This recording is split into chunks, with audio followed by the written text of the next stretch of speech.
Hi guys, welcome to my channel. My name is Nicole and today I am going to tell you a little bit personal story, which is my journey with ADHD. A few months ago, at the age of 30 years old, I have been diagnosed with ADHD and it's been a life-changing diagnosis and I'm going to tell you about it why. I actually made little notes for myself because as ADHD person, I tend to go talking about side stories and everything that I wanted to say extra seems very relevant for me, but for a normal person, it's very difficult to follow. So that's why I just wrote a little bullet points for myself. And, I want to keep this video short and sweet, just in case you are going through the same process and you just want to find out how I experienced it and how I found out and what's next. And I do realize that following long videos it's hard for us, so like I said, I'm gonna try to keep it short and sweet. Basically, the first thing that kind of directed me into checking it out was that I was very much struggling with my studies. So I studied at the university, and I realized that especially when I had to study for courses that do not interest me as much, I had enormous difficulty focusing to study.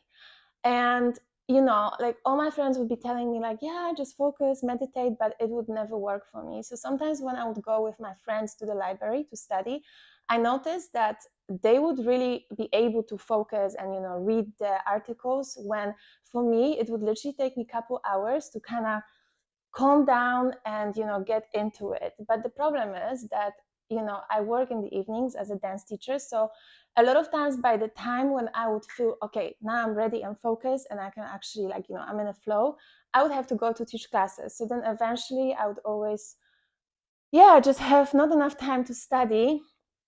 And also something very specific that I was experiencing when I had to study, again, especially things that would not interest me as much, was that I had this feeling in my head as if like my brain is behind the clouds. Like literally, when you have like weather where you have like sun and then it's like covered with clouds and it's kind of like foggy outside. This is literally the best explanation I can give you how my brain felt. And I felt really sleepy. And I swear to you, I kid you not, I could not make myself focus on reading whatever I had to read. And throughout my whole bachelor degree, I have never been able to read a research article from the beginning till the end. And to be very honest with you, I have no idea how I made it through the whole university, because for a very long time, for me, it was normal that like you just read introduction, maybe a little bit of discussion, and that's it. I realized that my trick to focus was to drink Red Bull. So I could drink like 3 cans of Red Bull in a day. And then I realized that that feeling of having like foggy feeling in my head would kind of get better. And then I would really become calm and more focused. And then I could really like study for a couple hours. And that was kind of strange because, normally Red Bull would kind of like wake you up. And if you drink that much Red Bull, it would make you anxious, apparently. So one time I just posted it on my Instagram story and a lot of people reacted saying like, girl, do you have ADHD? Or like, have you ever thought about getting diagnosed? Because the people that were reacting were like, yeah, I have ADHD. And this is exactly how Red Bull, speed, and all the stimulant drugs work on me. It's like apparently for people with ADHD, it has like a reverse effect.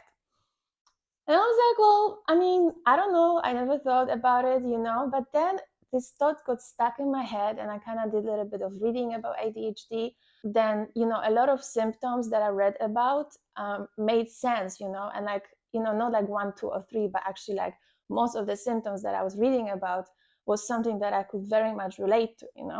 So yeah, for instance, like, I'm a very active person and I literally I cannot sit still. And, I always thought that it's very normal because, I've been dancing since very young age. I started gymnastics when I was 3. So this is how I've been my whole life, like also like when I was in parks with my friends or like at the beach, my friends would be like reading books and chilling and I would be just like doing some handstands and bridges. But, it didn't appear like weird, because again, this is how I am, and we are all very active people, so it didn't seem odd. But then when I read about it, like when I read about ADHD, I realized like, wow, this is such a clear sign that I am a little bit different to normal, to like regular people, because it's not only that I'm a dancer, but I literally cannot sit still for too long. And I also realized that I experienced those difficulties at school. For instance, when I was sitting at the lectures, I always was like moving my legs. I always had to like kind of draw in the notebook. I was moving my hands. When I had to like, I don't know, sit still for a longer time in the bus or in a car, I felt very restless. I literally had like pain in my back.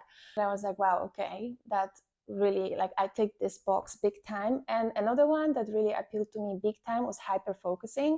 So like I told you, at the university, when I had to study for things that I wasn't interested as much, I had huge difficulty focusing.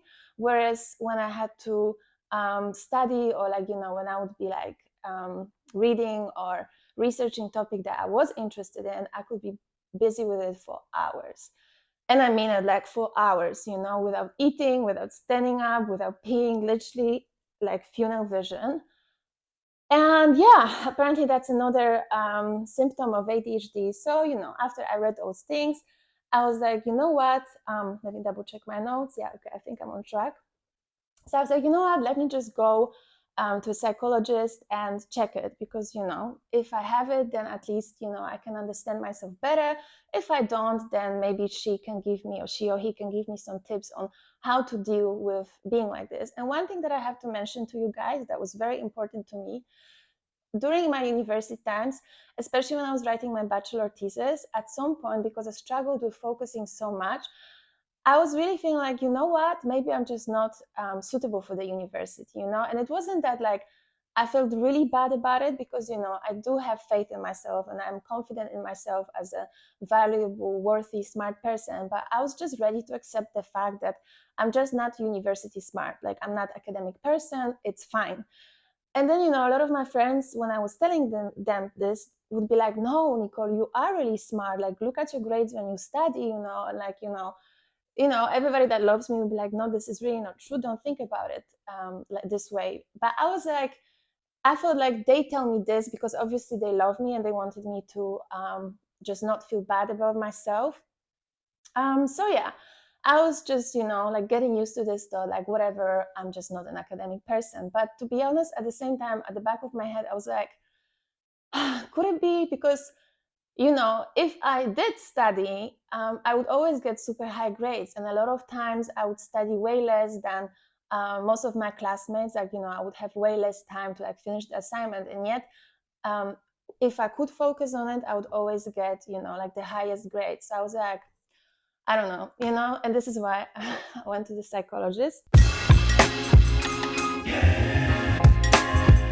And there we go. I got my diagnosis, and it turned out that like 100% I have ADHD. I had plenty of questions from the psychologist that I also had to ask my mom, and I also had to ask my friends. And with those questions, I also had to give my psychologist examples like from life. I cannot think about a lot of them from the top of my head, but for instance, one of them was like, if I'm bad with money management, which is the case in my, with me, like I'm very impulsive and I can spend a lot of money without thinking about consequences. I'm very bad at saving money. I have quit jobs impulsively in the past. When I tell stories, I go like, I cannot tell story like, shortly from one point to other one. I have like plenty of side stories. Like I already told you, I'm super active. I cannot sit still. I'm always like moving my leg or my hands when I'm sitting. So yeah, those are just few to name. And I don't want to lie to you, but when you have diagnosis, you have either way that you are having deficit of your attention. I mean, like ADHD stands for like attention deficit disorder and hyperactivity. But you can be either way. That you are like really dreamy and you're like really have shortage of attention, or that you're like hyperactive, or that you combined. And I was blessed with being the combined one. Honestly, like it was such a relieving experience to hear it, because it reassured me that I'm not weird or not crazy. It's just something that I have, and now I can learn how to go about it. And I can also be sometimes a little bit nicer for myself, because this is what I have. And then I could also focus on my strengths instead of my weaknesses. And coming back to the moment that I told you about with my university and feeling like like I'm not smart enough, even though I swear to you, I felt it didn't matter to me, because university for me was just an option B next to dancing. When I heard that I have ADHD, and when my psychologist told me that actually the fact that I was able to finish university despite my ADHD proves that I am actually above average smart, not smart enough, because like my brain doesn't focus as easy as for normal persons. So being able to go through those courses that really did not interest me requires a little bit extra intelligence. And like I said, even though I thought it didn't matter to me, when my psychologist told me, it brought me to tears, because at the end of the day, I realized that I did need this reassurance that I'm smart enough. So yeah, that's how I felt when I got my diagnosis. My mom is very tolerant and open person, and we are on very good terms. But when I told her that I got diagnosed with ADHD, she was very surprised. And the reason why she was surprised is because she literally told me, like, yeah, okay, I'm glad that you're happy that you have it. But she was like, but you were a very good kid, like you were not naughty when you were a child. So she was like, how can you have ADHD? And that's the thing. I feel like a lot of times, especially in the past, ADHD has been associated with naughty kids that couldn't sit still in the classroom and were like literally banging their head against the desk. And even more, it was usually associated with boys. And I was not like that, like I was brought up very strict, so it would never cross my mind to like talk during class or whatever. So yeah, instead I would just like move and daydream all the time. But that's not what ADHD is actually, like, yes, maybe it shows like this with children sometimes, but there's so much more to it. And that was also an interesting thing to learn for me, because if you told me maybe like 2-3 years ago, like, oh yeah, maybe you have ADHD, I would have laughed it off, because like for my mom, this is what I would associate ADHD with, like somebody who cannot totally focus, who cannot like finish anything, or just somebody like super active and hyperactive, but also at the same time messy. But yeah, like I told you, there's so much more to it. And ever since I found out that I have it, of course, I started reading about it, and I got to know stories from a lot of people. And it's been very comforting for me. And this is why I also decided to record this video, because maybe you're going through the same journey. Maybe you also are at the university and you feel like, my study style is very different to others. And I think getting this diagnosis, again, like I told you multiple times, gives me so much peace. So I definitely recommend everybody who feels like you might also have it to do the same. Yeah, I'm still learning so much. And now that I, again, know that I have ADHD, I notice so many patterns in so many aspects of my life, like, the way I work, my self-esteem, relationships. And I can tell you definitely that there are way more pluses to it than minuses. And maybe let me finish this video with one last message. Even though I only know that I have ADHD for a couple months now, one thing that I'm 100% sure of is that we should never let people or like let us, because usually like we are our biggest critics, don't let yourself think that you are less or that you are worse. And the disorder word in the ADHD abbreviation is very negative and very disturbing, but I think, and I already have read about it and I also see it in myself, that it actually can be used to advantage. Like ADHD also has a lot of benefits, like being very creative. And again, when you're passionate about something, you can be very hyper focused and you can work nonstop on it. So instead of feeling bad that you have this disorder, use it to your own advantage and try to see what you can do about it and how can you use it to, just benefit from it, okay? Thank you so much for listening. I hope this video wasn't too long, and I really hope that it was easy to follow because, side stories everywhere. Let me know if you have any questions or if you have any stories that you heard or maybe you experienced yourself related to ADHD. I would love to hear it. And I'll see you next time. Mwah!